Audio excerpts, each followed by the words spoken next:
Vous savez, la Turquie, depuis quelque temps, c'est une équipe, il y a une aura autour d'eux qui te dit qu'il va se passer quelque chose, il va se passer quelque chose. Il y a une génération qui est en train d'arriver, qui est tout simplement incroyable. Oui, on peut parler de Arda Güler, qui est sûrement une des pépites que tout le monde attend, qui a signé au Real Madrid, qui devait aller au Barcelone. Oui, j'ai encore un pincement au cœur parce qu'il n'est pas venu à Barcelone. Mais en tout cas, voilà, on parle d'un joueur qui est sensationnel et qui, encore une fois, nous délivre un match excellent, nous délivre un très très très bon match. Et c'est là qu'on se demande tous, mais pourquoi le coach ne l'a pas fait jouer titulaire face au Portugal? Mais bon, ça c'est un autre débat.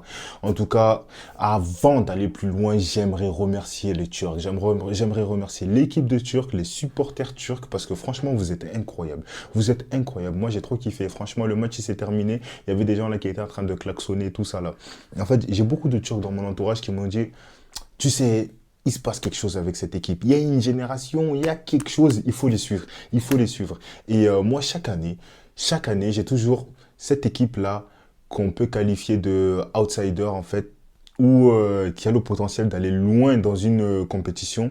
Et ben, chaque année, moi, j'ai toujours une équipe que je vais suivre jusqu'au bout. Et cette année, c'est tombé sur la Turquie. Si, bon, si c'était une saison de Coupe du Monde, ça serait tombé forcément sur le Sénégal. Parce que voilà, moi, les Sénégalais, c'est mes frérots.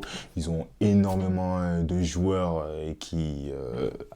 j'aime beaucoup, que je suis et que j'aime beaucoup. En tout cas, bref, on n'est pas là pour parler de la Coupe du Monde ou du Sénégal, mais de la Turquie. Mais avant ça, j'aimerais quand même parler de l'Autriche. L'Autriche qui a fait un beau match, qui a fait un bon parcours, qui, pour se qualifier à cet Euro, a fait un parcours incroyable. Ils ont eu un record, en tout cas, qui les concerne en termes de matchs sans défaite. Donc, franchement, je les ai trouvés énormes, je les ai trouvés sensationnels. Ils sont sortis d'une phase de poule qui n'était clairement pas facile. Je vous rappelle qu'ils avaient quand même eu la France et les Pays-Bas. Franchement, ils auraient pu aller plus loin, pardon, face à cette équipe de la Turquie. Honnêtement, les deux avaient leur chance.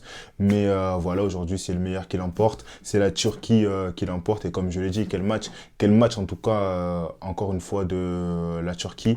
Et franchement, j'ai pas été déçu. J'ai pas été déçu parce que tout simplement, quand je pense au match de l'équipe de France, quand tu vois toutes les individualités qui sont, on a tout, en tout cas, tous les ingrédients sont censés être réunis à ce moment-là pour prendre du plaisir, sachant que leur adversaire est la Belgique et qui, pareil, individuellement, ont des joueurs qui sont tout simplement sensationnels. Maintenant, quand tu regardes le match, on dirait deux équipes de U16 qui ne savent même pas jouer, qui courent partout bref, c'est tout simplement incompréhensible.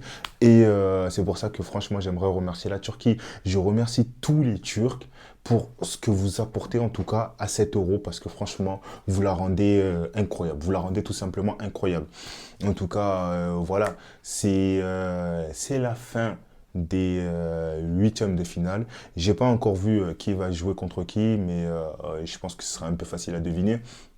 Mais je pense que voilà, le parcours de la Turquie est à suivre. Ils sont réellement intéressants. Le but de Demiral sur le coup de tête là, incroyable. Honnêtement, un joueur incroyable. Le gardien de la Turquie, je suis désolé pour la prononciation. Je vais éviter de prononcer son prénom pour pas me tromper. Mais franchement, je l'ai trouvé sensationnel. Je l'ai trouvé sensationnel. Je dirais que le seul défaut de la Turquie pour moi, c'est un peu au niveau des replis défensifs, du placement, des interceptions. Ils ont bon, je ne veux pas dire non plus que parfois ils se laissent aller, mais il y a quelques incohérences qu'il va falloir régler pour pouvoir aller un peu plus loin quand même, parce que avoir une bonne attaque, c'est bien, mais pour gagner un euro ou une Coupe du Monde, il te faut une défense extrêmement solide et un gardien en qui tu peux avoir confiance. Regardez la France tout simplement, Jules Koundé, Saliba, Mike Maignan, ces trois-là, ces trois individualités qui jouent comme tout simplement, ils sortent un football de haut niveau. Et c'est dans ce point-là que la Turquie va devoir s'améliorer pour aller plus loin. En tout cas, bon, je ne vais pas faire une vidéo trop longue parce que c'est vrai que je sors du travail, j'ai dû rattraper un peu le match et je me sens un peu fatigué. Mais comme je l'ai dit, voilà, Demiral, Arda Güler, ils portent cette équipe de la Turquie. Ils ont été tout simplement sensationnels. Et pour finir, hein, si jamais il y a mes amis turcs qui passent, hein, moi je vous le dis, je suis team Lamine Yamal.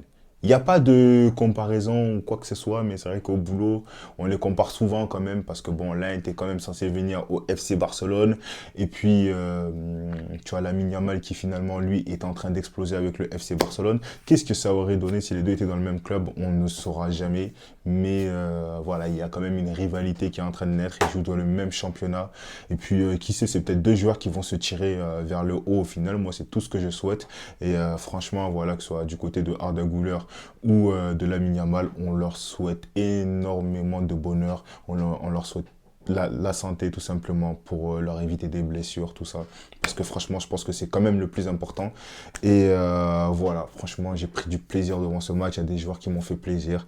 Les Lamine Yamal, les Jamal Musiala, Florian Wirtz, Gundogan, Arda Güler, comme je l'ai dit un peu plus tôt.